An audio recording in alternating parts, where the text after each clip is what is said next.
Welcome back. آئیے آپ کو براہ راست اسلام آباد لیے چلتے ہیں جہاں پر پاکستان ڈیموکریٹک موومنٹ کے سربراہ مولانا فضل الرحمان میڈیا سے گفتگو کر رہے ہیں. وہاں کی ریاستی قوت کے ساتھ لوگ لڑ رہے ہیں.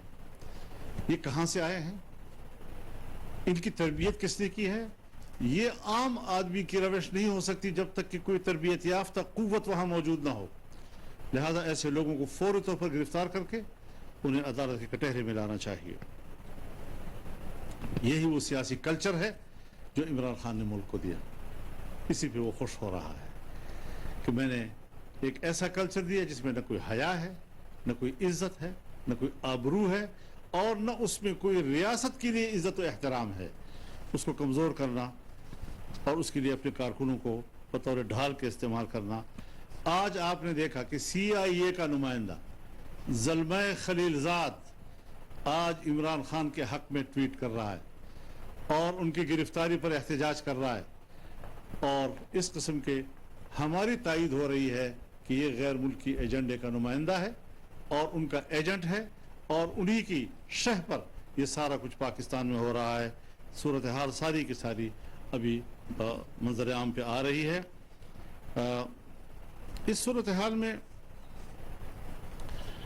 میں پھر کہوں گا کہ ریاست کو اپنی عملداری کے لیے تمام تر توانائیاں بروئے کار لانی چاہیے. ہم پاکستان کو کمزور نہیں ہونے دیں گے. تحریک انصاف کوئی سیاسی جماعت نہیں ہے، وہ چند کھلنڈروں کی ایک جمگٹھا ہے، اور ریاست کو کمزور کرنے کے لیے انہوں نے جو سیاست شروع کی ہے، انشاءاللہ ان کے ایجنڈے کو ہم کامیاب نہیں ہونے دیں گے. آج وہ بات کر رہا ہے کہ یہ الیکشن کرائے جائیں.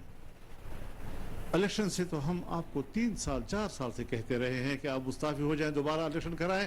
کیوں بھاگتے رہے آپ؟ کیوں فرار اختیار کرتے رہے؟ یہاں تک کہ اسمبلی کے اندر تمہارے خلاف عدم اعتماد آیا، تم نے جھوٹے کاغذ لہرائے، تم نے جھوٹا بیانیہ تیار کیا، تمہارا صبح و شام کا بیانیہ تبدیل ہوتا رہا. اب آپ الیکشن کے انعقاد کے لیے زور لگا رہے ہیں، لیکن ہمیں چند چیزوں پر تشویش ہے. اس وقت فاٹا میں صورتحال تبدیل ہے، وہاں پر امن و امان نہیں ہے.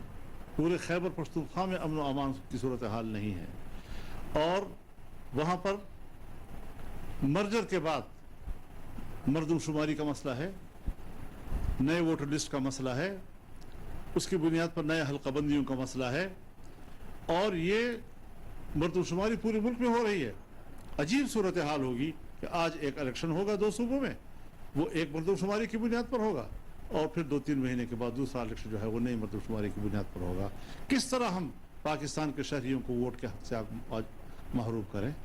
اور پھر ملک کو اقتصادی حوالے سے بھی دیکھنا ہے کہ کیا اس کے پاس الیکشن کمیشن کو محفوظ الیکشن کرانے کے لیے، پرامن الیکشن کرانے کے لیے وسائل موجود ہیں، فنڈز موجود ہیں یا نہیں ہیں. یہ سارے وہ چیزیں ہیں کہ جس کی بنیاد پر ہمیں سوچنا چاہیے کہ ریاست اول ہے یا عمران خان کی خواہش اول ہے. عمران خان نے اسمبلیاں خود توڑی ہیں اور لیڈرشپ کے اپنے حکم سے توڑوائی ہیں، یہ وزرائے اعلیٰ نے نہیں توڑی ہیں. اس حقیقت کو بھی تسلیم کیا جائے نا، اور پھر دیکھا جائے کہ کیا اس کا یہ فیصلہ عقل مندانہ تھا، کیا اس کا یہ فیصلہ پاکستان کے معروضی حالات سے مطابقت رکھتا تھا.